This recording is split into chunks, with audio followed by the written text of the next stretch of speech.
Hey everyone! Don't be alarmed by the title of this video. I still plan on combining 10 additional games into the ultimate version of Uno. The combination game which will contain all things Uno, the Uno Amalgam, aka Chemicards. But this time, instead of adding Uno, I will be adding games that I myself would not classify as Uno. Sure, they may have Uno in their title, or may be related to Uno by blood, but there is something off about all of these versions I've gathered here.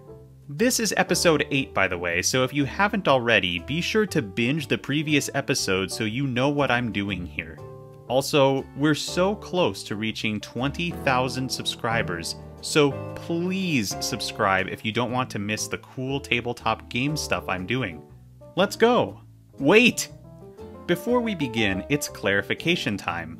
I'm glad you all seem to enjoy this section, or at least deem it necessary. I got a few topics to cover here. Some of you are under the impression that I'm adding every single mechanic from every single Uno version, and that's not true.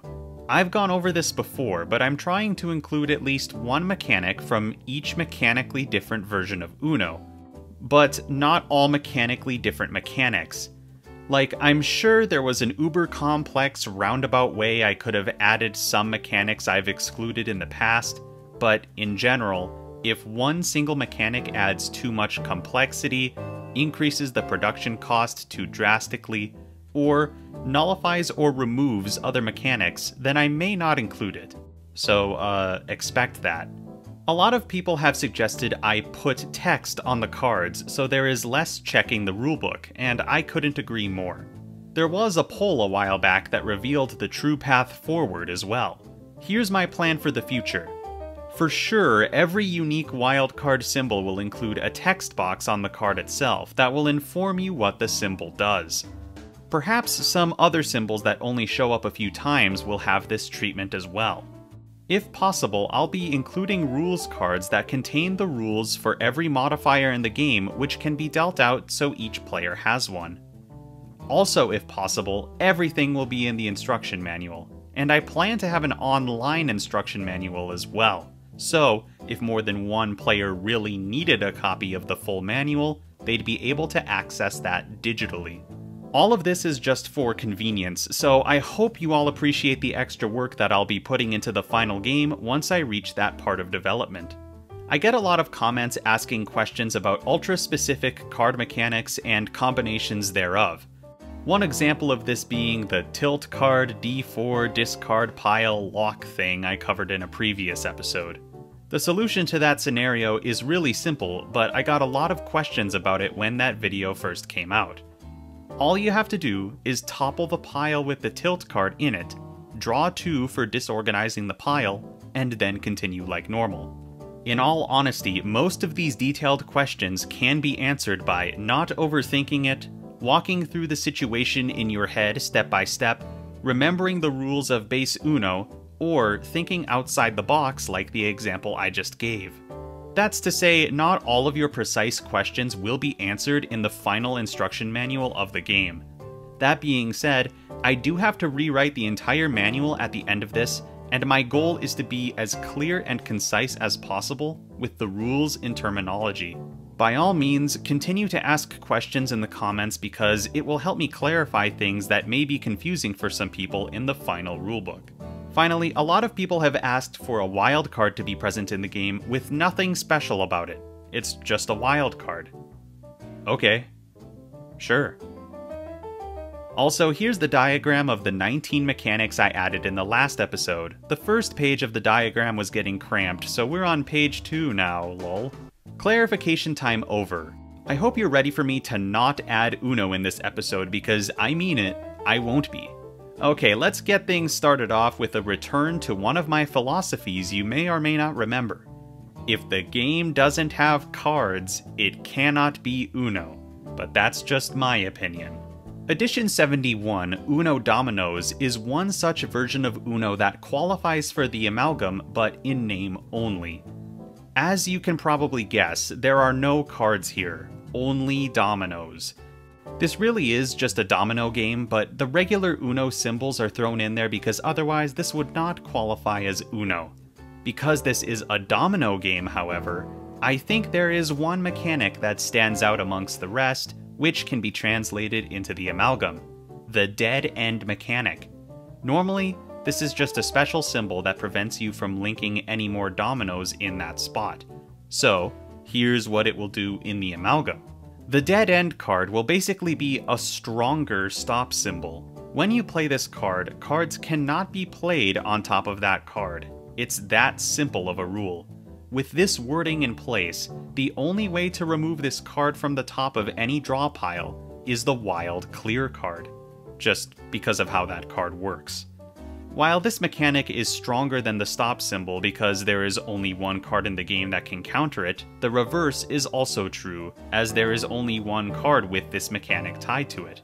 Wild card, slap. Okay, that last one seemed kinda basic, huh? Too simple, huh? You want more, huh? Well, you aren't even ready for Edition 72, Uno Hearts.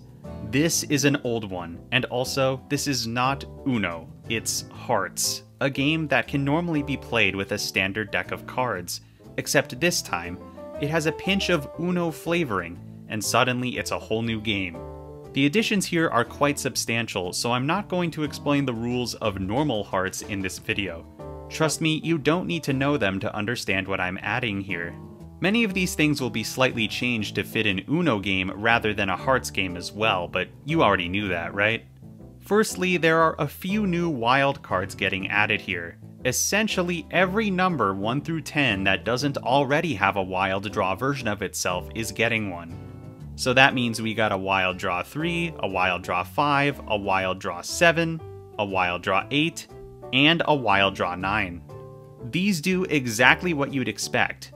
Next is the green and purple 8 number cards. One of each of these cards will have the swap hands symbol on them. Simple enough. Next, the number cards in this game go up to 23 rather than Uno's regular 9. I gotta treat all the new numbers fairly, so each number is getting 4 more physical cards with 8 total card faces. So each number is on each of the 8 colors once. So now we have new number cards including 11s, 12s, 13s, 14s, 15s, 16s, 17s, 18s, 19s, 20s, 21s, 22s, and 23s.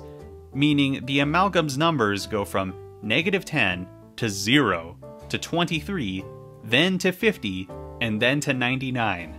Crazy. Those of you that wanted more number cards with less symbols and modifiers, you're welcome. One of these new number cards is special though, the yellow 13 specifically. In normal Hearts, you got golf rules. The person with the lowest score wins. Some cards are worth points and you need to get rid of them if you want to win. So here's a new general game rule. If you choose to play with points and the round ends and you're holding the yellow 13 when that happens, you lose 13 points. And yes, this can drop you into negative points if you didn't have any to begin with. So you might be a little unlucky if you happen to have the yellow 13 card in your hand when the round ends. Not a massive issue though, right? Well, what if I told you that in Uno Hearts, all red cards are considered hearts, and therefore also negatively affect your game? That's right, if the round ends and you're holding any red cards in your hand, each red card subtracts 1 point from your total points. Detrimental cards like this add a lot of strategy into the amalgam, and it's not a huge issue unless you actively ignore it for the entire game. Believe it or not, that's not all Uno Hearts has, because there are 2 more general game rules that I'm adapting as well. Both of these rules were originally listed as advanced play mechanics, but that doesn't make them any less valid. The first is the Shoot the Moon rule. This one plays well with the new mechanics added from Uno Hearts as well, so yeah, here it is. If the game ends and you're the only player with any red cards in your hand, you can choose to either gain 20 points or force all players to lose 20 points. Simple, fun, and again, strategic. The next rule is the Pass 3 Cards rule.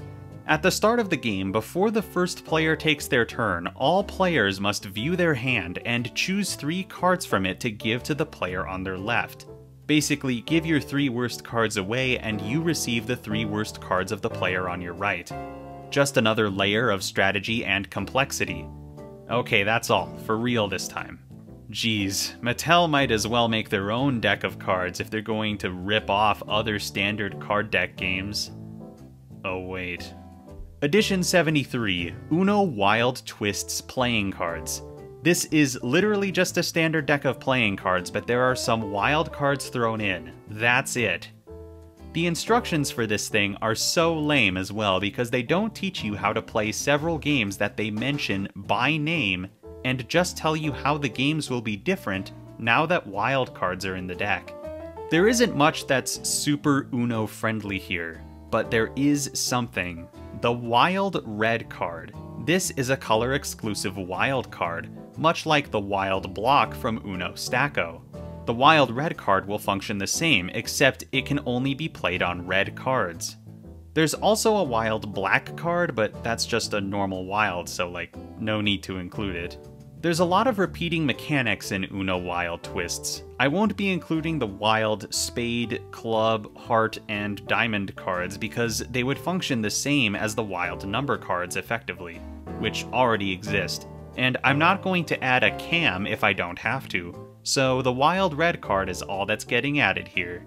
Edition 74, the Uno Cobs Game Changers cards. Hey, that's not Uno, that's a bag of popcorn.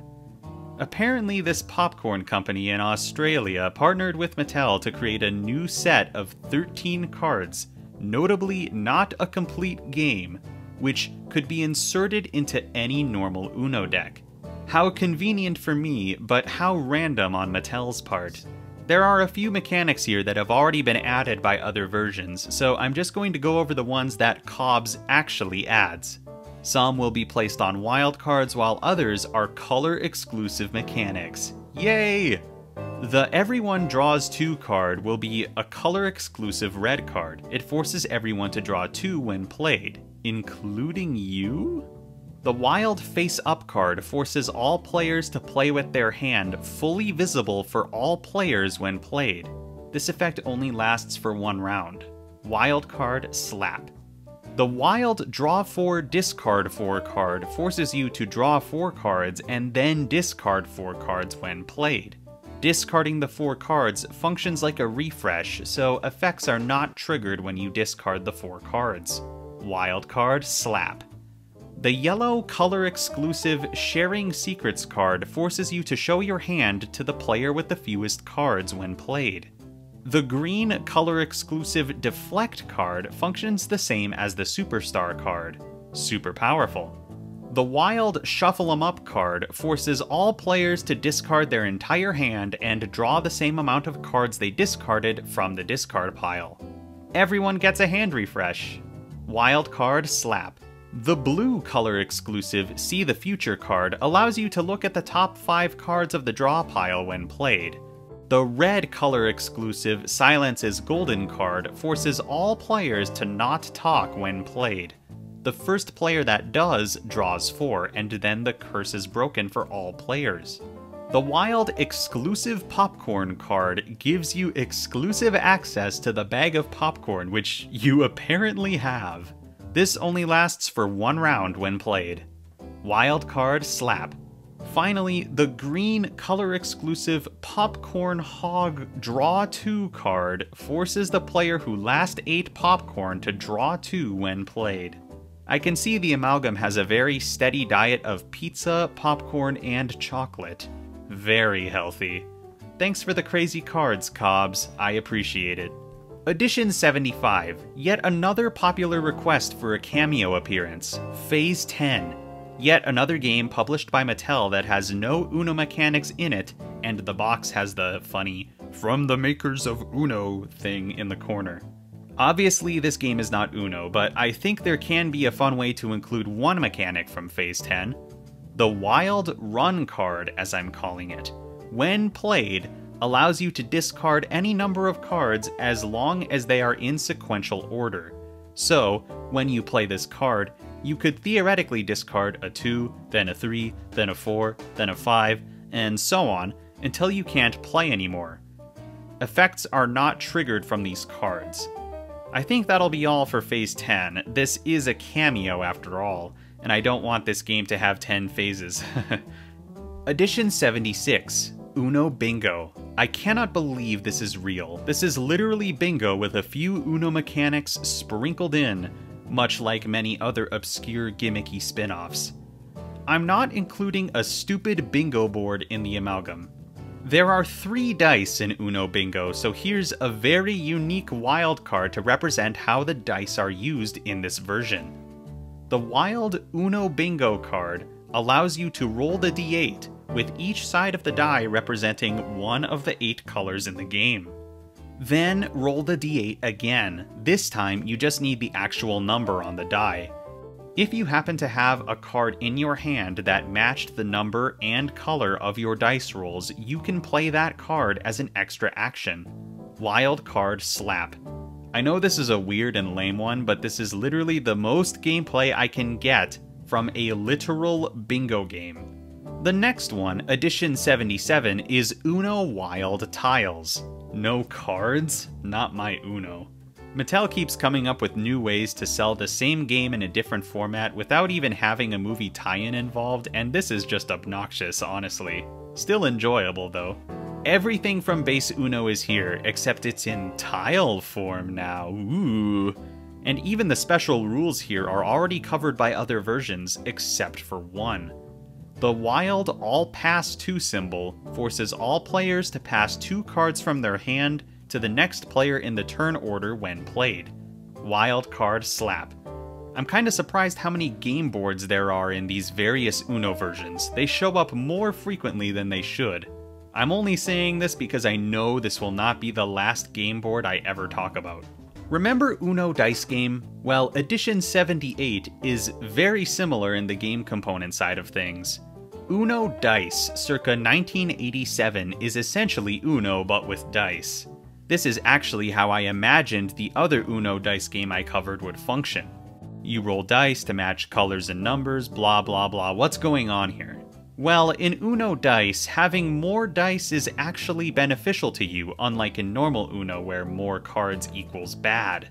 More dice equals potentially more points, so I'm just going to reverse engineer the main wild die of this game.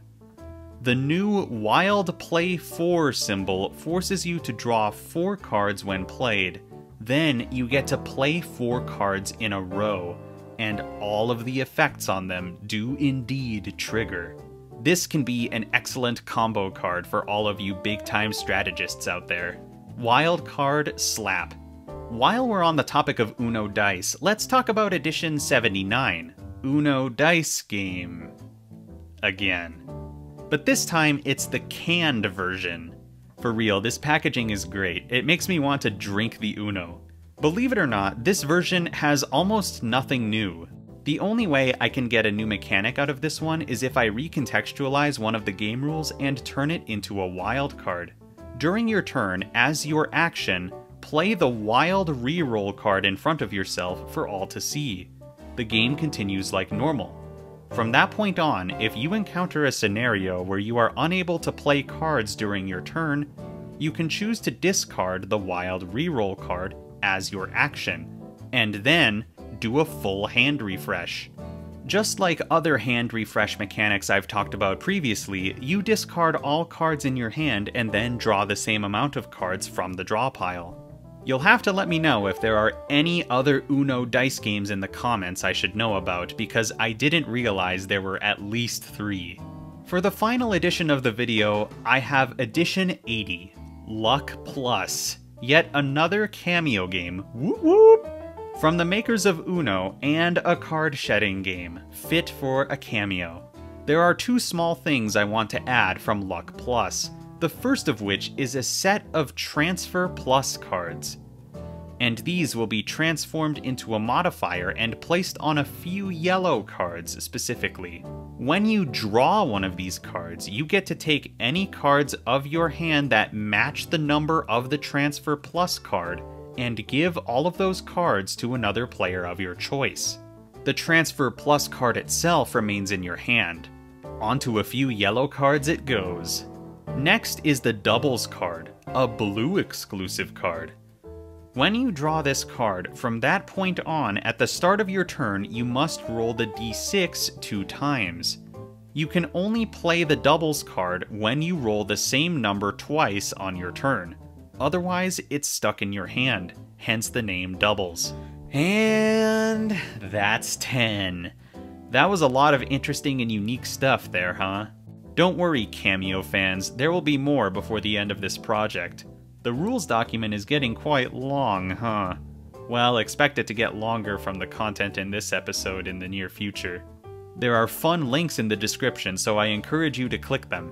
I would like to give a special thank you to everyone who has donated to the channel recently via Super Chat. Apologies in advance if I butcher your usernames. In chronological order we have Chazerman, Fallen Angel Viox, Agnor99, I Like Pancakes, Zero Social Skills, The Donation Guy, Noah Nogler, Nico, and NH Bonds. Your incredibly generous donations have all been put directly towards a new computer. As you may have noticed, I just had a malware strike on my computer. So this new computer will be less likely to break down any day and will allow me to make content better and at a faster rate. I'm beyond appreciative of every single one of you. And despite my instructions to save your money so you can buy a copy of one of my finished games, I've elected to leave donations on so people can have the freedom to donate if they are not interested in purchasing an expensive tabletop game. Thank you all so much again, I truly appreciate it. And with that, I think I'll wrap up this episode of the Uno Amalgam series. Now that my computer is fixed, I'll hopefully be able to stay on schedule with these videos. I also have a few surprise videos in the works, so if you're interested in any of that, or if you just want to see the new Amalgam video when it comes out, be sure to subscribe and turn notifications on so you don't miss the next premiere. Like the video, but only if you in fact liked the video. I'll see you all in the next video, whatever that may be.